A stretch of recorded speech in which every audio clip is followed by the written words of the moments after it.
This is how most of computer science texts define asymptotic notations. While being formally correct, they are a mouthful to digest, to say the least. Instead, I'm going to show you 3 basic rules. In using these rules, you will be able to define these notations on your own. Let's get started.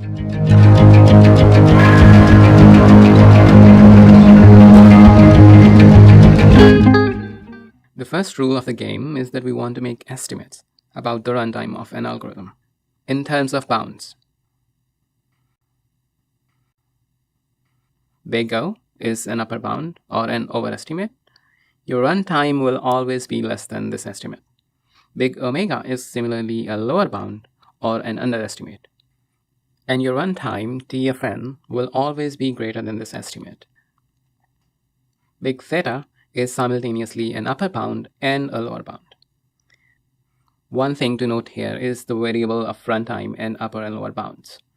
Usually denoted by n, this is the size of input to your algorithm. The size of input to a sorting algorithm is the size of that list. Almost any algorithm that takes a string as input has the number of letters in the string as its input size. This algorithm checks whether an integer is prime or not. The size of input is the number of bits required to represent this number, which is log p in this case. Similarly, the following mystery algorithm also has log p as input size. Okay, so we are interested in upper and lower bounds as a function of the size of the input. The second rule says that we don't care how an algorithm performs on small inputs. Whenever someone gives us a bound on runtime, we only need to make sure that the bound is valid for really large n. How large is really large, you ask? Well, as large as you want. When you prove such a bound, you have the liberty to specify a minimum input size, n0. And as I said, n0 can be as big as you like. This may sound weird at first, but the idea is that small inputs can't be the representative of an algorithm performance. For example, look at this graph of x plus 1. This completely dominates the log x. Let me give log x a push by multiplying it with 50. Now the blue curve of log x seems to be above x plus 1.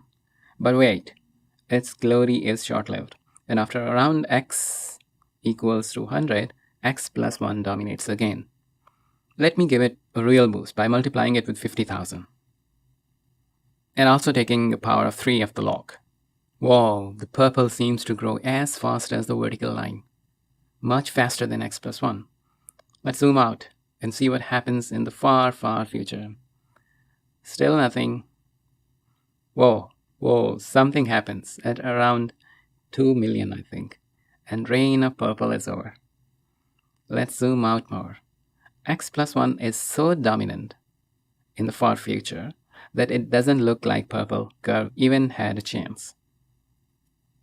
The purple seems as beaten up as the horizontal line, as if both of these log terms were equal to 0 compared to x plus 1. This is the reason that we only care about really large n. For a clearer picture, when n is small, there is too much noise. The real picture becomes visible for really large n. So the rule 2 says that T of n should be less than or equal to f of n for only n which are larger than n0. And you can choose n0 to be as big as you want. Rule 3 says that the constant in the coefficient of a function doesn't matter. So if T of n is upper bounded by f of m, then 2 times T of n should also be upper bounded by the same function. Even 100 times T of n, which is equivalent to calling the same function 100 times, should be upper bounded by the same function. Not just 100, you can pick any constant you want, and if you multiply it with T of n, it should still be upper bounded by f of n. And this is achieved by allowing a constant to be multiplied with f of n when trying to upper bound T of n. So we want T of n to be less than a constant c times f of n for any fixed choice of a constant c. That's it. Based on these 3 rules, we have defined that T of n is big O of f of n whenever we can find a constant so that T of n becomes less than or equal to C times f of n for really large values of n. To be precise, if you need to prove an upper bound, all you need to do is find two constants, c and n0, so that T of n is less than or equal to C times f of n whenever n is bigger than n0. For example, if you want to show that 3n cubed plus 2n plus 7 is big O of n cubed, the step 1 is to write down what we need to do. We need to find two constants so that this becomes true. Here is a trick to finding these constants that I use, and it works in about 90% of the cases. I set n0 to 1, and I set c to the sum of all the constants in the equation. This does not work always though, okay? So in this case, we'll set n0 to 1 and c to 12. Start with the left-hand side. Since n is at least 1, I can multiply n and only get larger value. And that gives me 12n cubed. So I'm done. Let's try this uglier but more general term. If we prove this, we will always know how to upper bound a polynomial. We have d plus 1 terms on the left. Let's try n0 equals 1 and try to figure out c by algebra. Again, I change n to the d minus 1 to n to the d, n to the d minus 2 to n to the d, and other terms to n to the d as well. I can do that because n is at least 1, right? If I take n to the d common, I get a value of c, which is the sum of all the coefficients in the original polynomial. So we have proved that to find a big O upper bound of a polynomial, we just take the largest or the fastest growing n term without its coefficient. The upper bound for this term is n to the 4. This term is upper bounded by n cubed. But you can also say that this term is upper bounded by n to the 4 because n cubed is upper bounded by n to the 4. How about this one? The fastest growing term here is n square log n. So it's big O of n square log n. This is big O of the fastest growing n factorial term. The fastest growing thing in this expression is a constant. So we write this as big O of 1. This is big O of 1 over n, although you may never encounter this in algorithms, because each algorithm takes at least a constant time. Let me just provide you with a non-exhaustive list of functions that we use in asymptotic notations.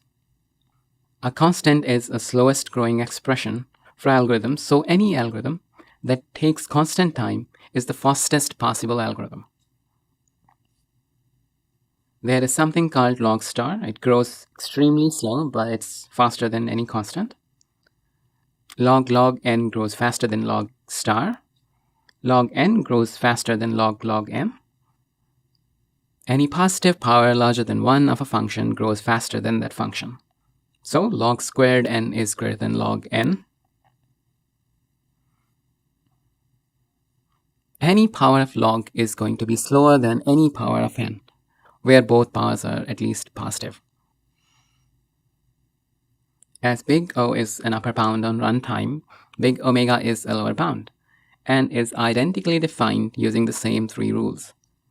So T of n is big omega of f of n whenever T of n is greater than or constant times f of n, where n is at least n0. The only change is in the direction of the inequality. In the big O case, we want to make this right side big to make our life easier. So we choose a c which is really big. In the big omega case, we want this side to be smaller. So we choose a c which is really, really small. And finally, T of n is big theta of f of n if you can find constants n0 and c, so that T of n is less than or equal to c times f of n, and T of n is greater than or equal to f of n over c. Learning asymptotic notations is a bit tough task, and I hope that I have eased your pain somewhat. Happy thinking!